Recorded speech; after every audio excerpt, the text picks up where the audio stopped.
Um, but then it makes me think about maybe explaining the song where it came from, because this one came from a very abstract and very intense moment, which it was the drama of live childbirth. And of course, if you have yourself been the one who is giving birth, you're in a whole other space.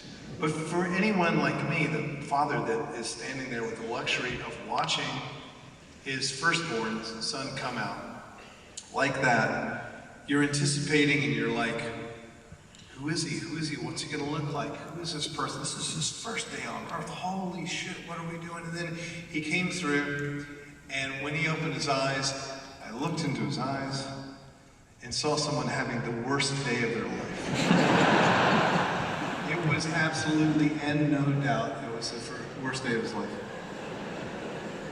And the reason I could tell that was because you could see that he was experiencing things and pain and sensations for which he was not yet ready. So, he was in there in the darkness, warm, taken care of, coddled, all things were predictable, and then suddenly light, oxygen, the whole thing was very traumatic.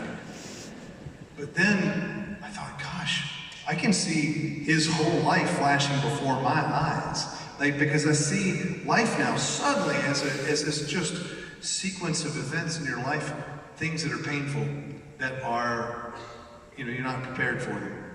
And I could see his. I could see the first time he ever gets sick, he's not going to be prepared for that. Not a big deal to us, but for him, a big deal.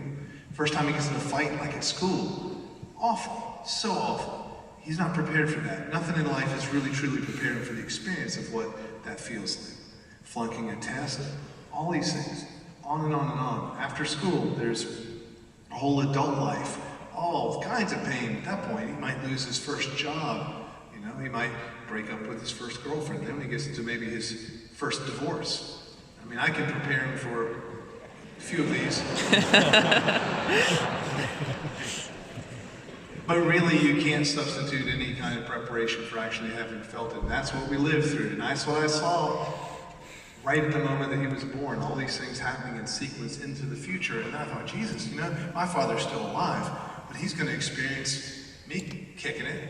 I'll be gone, and he'll be going off on his own into things that I can't even help him with, right? And I could see that. I could see, gosh, he's 77. I'm like years in the grave. And he gets his first indictment, and he's not prepared for that. He's not prepared for the next 90 of them either. And on the state and federal level, and he just can't. But that's not what the song's about. The song is about the things that he wasn't prepared for, and my saying to him, you know what, it's okay. We're all of us living beings are still fighting all these things, and one day, we'll all shit the bed and die.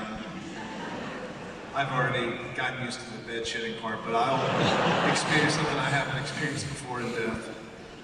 And that'll be the worst day. They're all the worst days. So I took this very depressing sounding song and I wrapped it in a major key to make it sound.